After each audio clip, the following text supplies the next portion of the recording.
Alors, je vais vous présenter le cas d'une patiente âgée de 40 ans qui est diabétique, sans antécédent ophtalmologique, qui était hospitalisée en médecine interne pour l'exploration d'une uvéite intermédiaire et postérieure avec vasculite occlusive. Elle était suivie en ville. Elle a eu en médecine interne un bilan étiologique négatif qu'on va voir tout à l'heure. Elle a eu 3 bolides solumédrol, pyrrolépéros, et nous est adressée pour un examen de contrôle.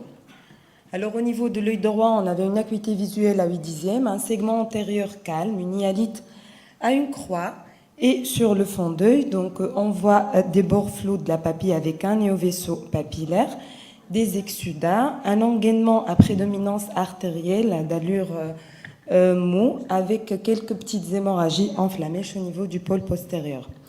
Au niveau de l'œil gauche, également des exsudats circinés, donc ça marche par le pointeur, donc autour de l'arcade, une boucle au niveau de la papille et un engainement à prédominance artérielle.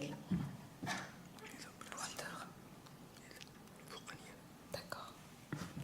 Donc pour les clichés anérytres, on voit mieux les exsudats. Voilà son angiographie rétinienne à la fluorescéine. Au niveau de l'œil droit, une hyperfluorescence qui commence dès les temps précoces et augmente et diffuse dans les temps tardifs avec une ischémie périphérique rétinienne.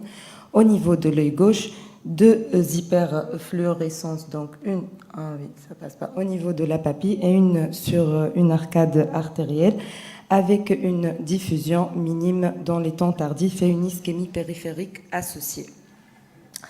Donc, à l'OCT, le profil fovéolaire était bien conservé. On a complété par une OCT angiographie, donc on arrive bien à voir ces territoires d'ischémie en temporale et cet hypersignal en faveur d'un arbre néovasculaire au niveau de la papille sur le plexus capillaire superficiel. Donc, pour l'œil gauche, des territoires d'ischémie plus périphériques, moins étendus, et une boucle au niveau de la papille. Donc, les territoires d'ischémie paraissaient un peu plus étendus sur le plexus capillaire profond.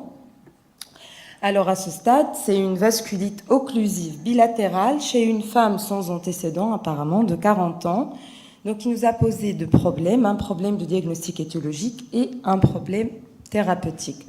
Alors, au cours de son séjour en médecine interne, avant qu'elle ne soit adressée, toutes les causes inflammatoires systémiques ont été évoquées, ainsi que les causes infectieuses, et elle a eu un bilan infectieux et immunologique exhaustif qui était revenu négatif.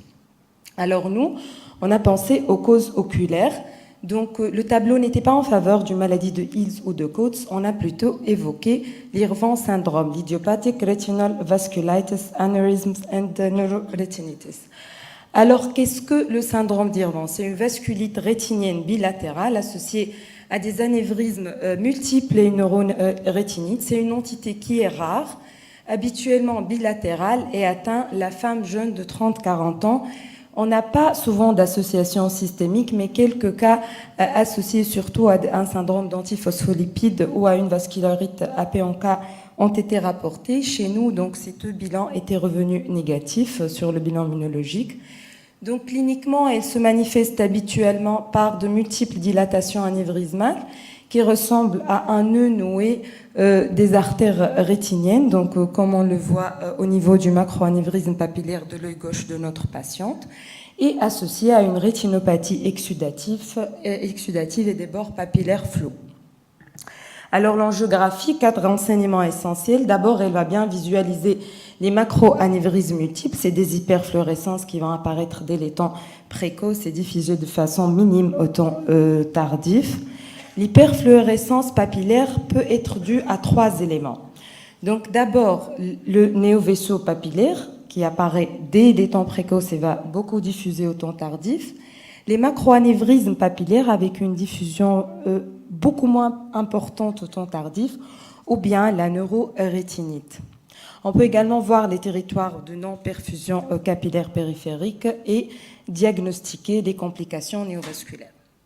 Alors, l'OCT peut être utile en cas de présence d'une maculopathie exudative Et l'OCT-angiographie n'était pas encore rapportée dans la littérature, mais pour nous, elle était d'une grande aide. D'abord, elle nous a permis de différencier, donc devant une hyperfluorescence à l'angiographie, de bien distinguer entre un néovaisseau papillaire, comme on le voit sur le cliché d'en haut, ou un macroanévrisme, comme on voit cette boule sur le cliché d'en bas. Puis, ça nous a permis une meilleure visualisation de territoire d'ischémie, puisqu'elle visualise de façon séparée les plexus capillaires, donc il n'y a pas ce phénomène de superposition qu'on a à l'angiographie à la fluo. Et puis, c'est une méthode non invasive pour suivre les complications néovasculaires. Alors, il y a des critères diagnostiques pour le syndrome d'Irvan, donc des critères majeurs et des critères mineurs. Et devant la présence d'au moins 2 critères majeurs, à savoir une vasculite rétinienne, des dilatations anévrismales au niveau des bifurcations artérielles ou des neurorétinites, le diagnostic est retenu positif, avec 5 stades d'évolution. Donc, ça commence par l'association macroanévrisme, exsudation, neurorétinite et vascularite. Si on a des territoires d'ischémie, c'est un stade 2. Si on a une néovascularisation, c'est un stade 3. Une hémorragie vitréenne, une néovascularisation au niveau du segment antérieur, c'est un stade 4. Et un GNV, c'est un stade 5. Donc, pour nous, c'était bien évidemment un stade 3. Alors, quel traitement proposer? Donc, vu que c'est une pathologie qui est rare, il n'y a pas vraiment de consensus. Donc, ce qui a vraiment montré son efficacité quant au pronostic fonctionnel, c'est la photocoagulation rétinienne, donc, ou sectorielle des territoires d'ischémie, donc qui est associée à un meilleur pronostic fonctionnel si faite au début du diagnostic. Par contre, la photocoagulation directe des anévrismes est contre-indiquée parce qu'elle induit il y a un risque d'occlusion vasculaire. Il y a d'autres alternatives telles que les injections d'anti-VEGF pour les complications néovasculaires ou l'œdème maculaire, mais c'est des séries limitées, c'est des cas isolés dans la littérature. Alors pour notre patient, donc on était devant un syndrome d'Irvan de stade 3 avec un néovaisseau au niveau de l'œil droit. Donc on a fait une PPR et une injection intravitréenne de bevacizumab au niveau de l'œil droit. Voici son évolution un mois après l'injection. Donc là, on voit bien les cicatrices de laser en périphérie et une disparition totale du néovaisseau papillaire. Donc on vient de faire la PPR. Donc son acuité, comme au départ, conservée à 8/10. Alors le message à retenir, c'est qu'il faut penser à un syndrome d'Irvan devant une vascularite idiopathique bilatérale de la femme jeune associée à des macroanévrismes artériels multiples et une neurorétinite, bien sûr après avoir fait au moins un bilan de première intention. Donc l'OCT-angiographie vient compléter l'arsenal diagnostique actuellement. Et puis pour le traitement, il n'y a pas de consensus, mais il doit être adapté au stade de la pathologie pour chaque patient. Donc je vous remercie pour votre attention.